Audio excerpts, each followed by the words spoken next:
Welcome to the GSpot. Welcome to Poor Decisions. Today we'll be talking about the G-spot. The G-spot. I'm gonna need a couple drinks for this. Anytime I hear that word, I feel a little awkward.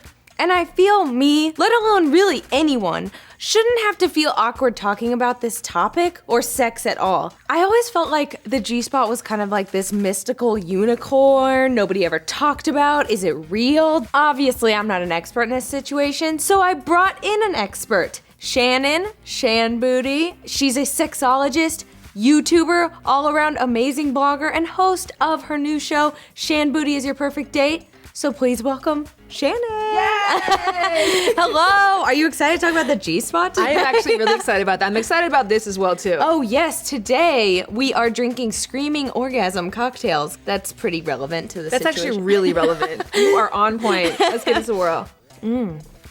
Does it taste like an orgasm?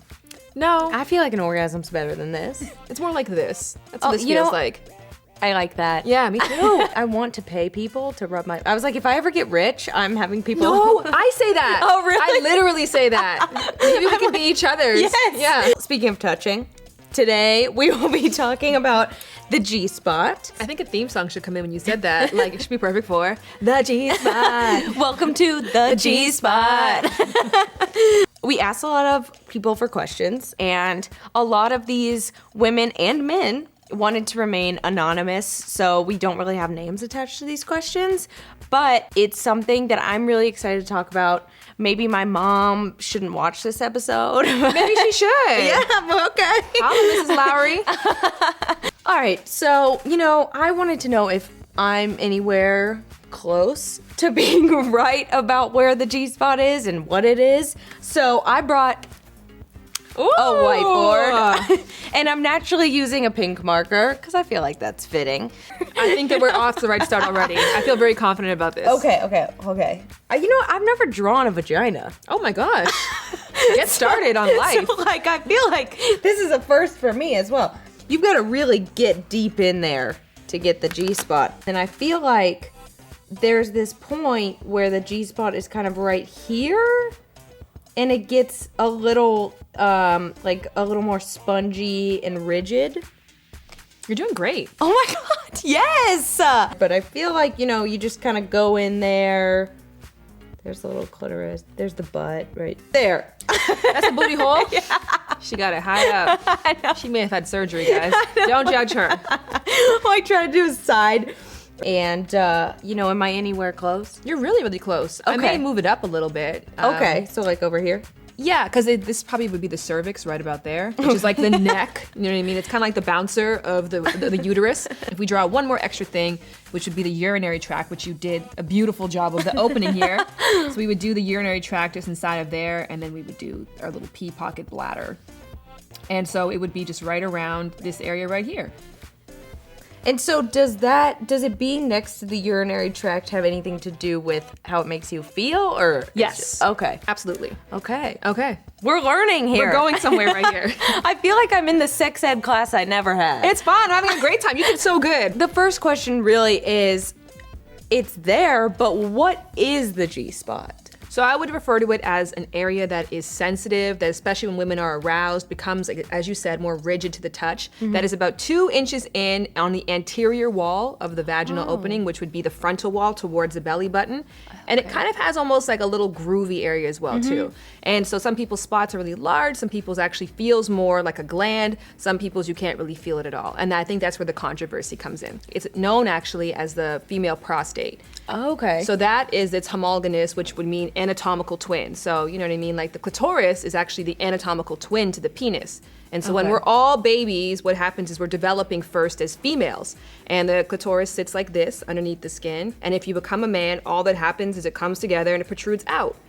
Whereas if you're a woman, it sits underneath the surface, and so it's almost like an iceberg. Just the tip is actually protruding, but the rest of it is shaped like a wishbone underneath the skin. And this is why, like, the glands of the penis or the head of the penis has similar amount but less nerve endings than the clitoris. We have 8,000, they have 4,000, but both of those things, stimulated consistently will more than likely give you orgasm. Oh, okay. give it up for the women for having more nerve endings. I also got a lot of questions from women that were like, how do I find it? Is it something that I should do on my own, like during masturbation? Like, where should I be looking for? It sounds like a scavenger hunt. Yeah.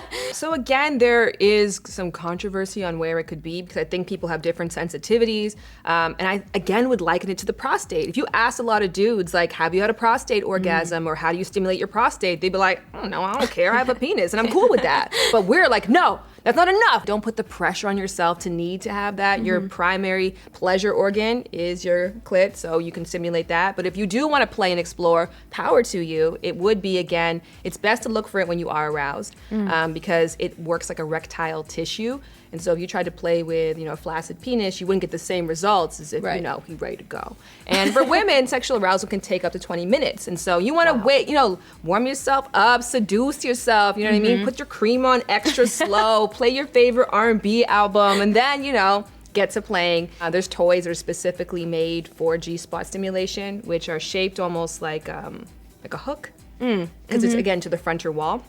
So you go 2 inches in, and then you would start pressing forward. And it's not, a lot of times we think about, finger stimulation as like, and it's really not a lot of that. It's just more a lot of... Just a drill bit? Yeah, like, just a lot of in and out really quickly and violently, and that's not always... It's some people's cup of tea, but most people would prefer the pressure. Right. The feeling of pressing and rubbing. Right. So take note, people. But I think that it's a lot of just relaxing and exploring, which people sometimes have difficulty doing. I'm not saying do it, but like, you can do it. Yeah, you can do it. Do it with a partner, do it by yourself. And like, again, if you feel weird about the fingers and you have nails, like, most of us, it may not be comfortable. So getting a tool is not a bad idea. Okay, so this is a great question. Someone asked, how do I explain or really talk about the G-spot in a sexy way with my partner? And kind of hint at them that they want to explore it. I think a lot of people naturally want to explore it. I guess we live in a society where there's all this pressure for women to experience orgasm the way that we see in media and specifically in porn, which is through penetration, which for 2/3 of women is not their truth. Right. So I feel like a lot of people want to find this G-spot because they're like, my penis has to save the world and we must make you orgasm 40 times. But if your partner doesn't really know where it is or maybe has anxiety about it, it is just a matter of like, this feels really good for me, or like, when you touch here, I really like that, or I really prefer pressure. Finding the language to describe how you feel, and we talked about that for you even, like sometimes it's easy to do it yourself, but it's hard to like trust someone else to figure it out. But mostly it's because we don't have the language to describe what we like. So a lot of women also asked, like, why are guys so obsessed with finding this G-spot? Do they think it's gonna make women orgasm faster, or it's gonna be a better orgasm? You should always approach pleasure like, I want you to feel as much as possible. I want to explore new things with you with no real end result. When I touch your back, I'm not like, come on, I'm just enjoy this to the maximum amount, or else my fingers are broken.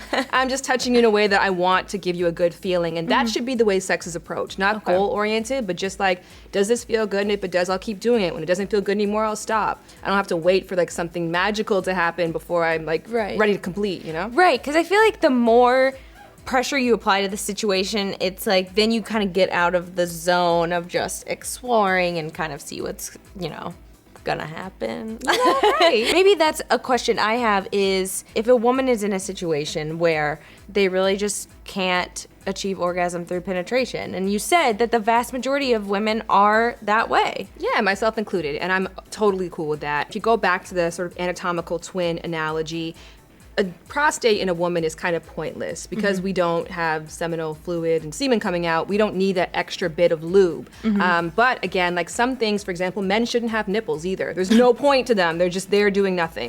So scientifically speaking, for studies and stuff, like we've been talking about, some people say that the G-spot doesn't exist, and some people are hard advocates for saying that it does exist.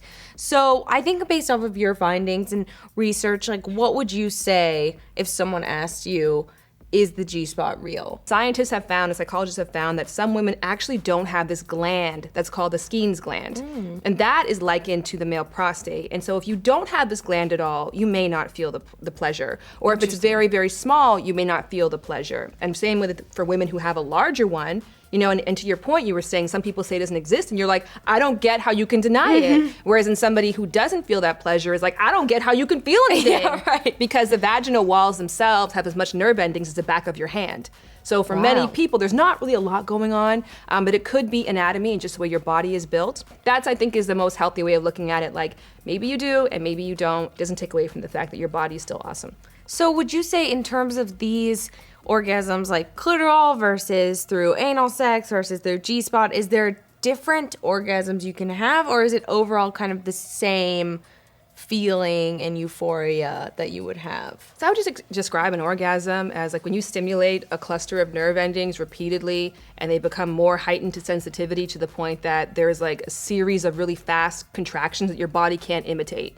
So, you know, when a man ejaculates, it's like a series of really fast contractions that he can't do on his own. And same with a clitoral, you know, orgasm. But, you know, I've had some clitoral orgasms that like are like, wow! And I've had some that I could just be sitting here right now, you wouldn't even know. You know what I mean? So I think that there are definitely varying degrees of like expression that your body has, but I think that's how I would define orgasm. But there really aren't any greater, any lesser than. I have them in my sleep sometimes, which is why I know. Yeah, I have wet dreams. I can't orgasm through penetration, so I don't know how that works, but my mind can take me there. That's like another video we should bring you back for. Is like, can women have wet dreams? Can you go to sleep, Shannon? Yeah. See what happens.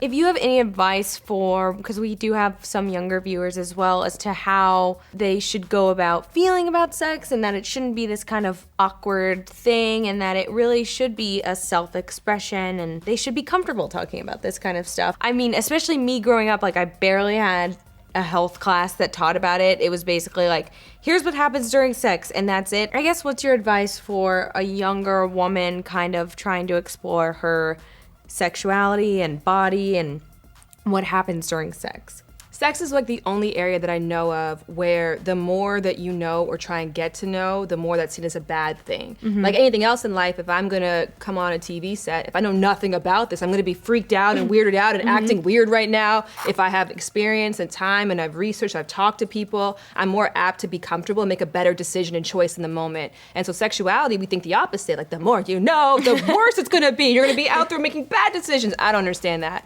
I think it's like it's your body. You have a lifelong relationship with sex. I always like kind of put sex and career side by side. Your career changes and grows. It's with you your whole entire life. And we spend how many years in school developing and understanding who we are professionally. Right. But sexually, we're given 2 weeks, if that, you know what I mean, to figure all that shit out. And like a class? Yeah. Like a one class to like, okay, now go for the rest of your life, you know? And that's just really not fair. It's a lifelong learning process and relationship. There's always changes. It's fun to explore. And if your goal, again, is not a particular result, but just like how good can I feel? Not just, you know, of course, physically, but also health-wise, also emotionally. If that's your driving question, like the sky is the limit. I feel so empowered now. I feel like I'm like ready to like... You go rub one out, girl.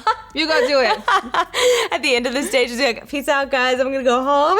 Girl, that's why I walk around with a vibrator all day long. Oh my God, is that a vibrator? Yeah.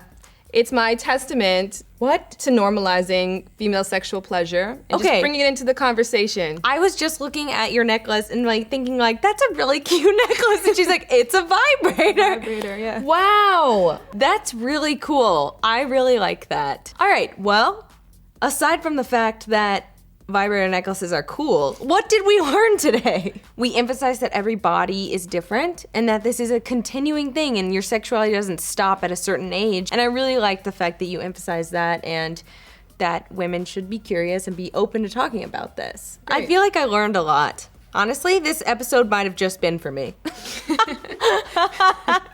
Thank you so much for making me feel so comfortable talking about this and making this whole conversation be easy and open to talk about. And don't forget to like and subscribe to Popsugar Girls Guide and like this video. And, you know, feel free to talk about your GSpot in the comments. I would love that. Any more questions you have as well. And please feel free to check out Shannon on YouTube.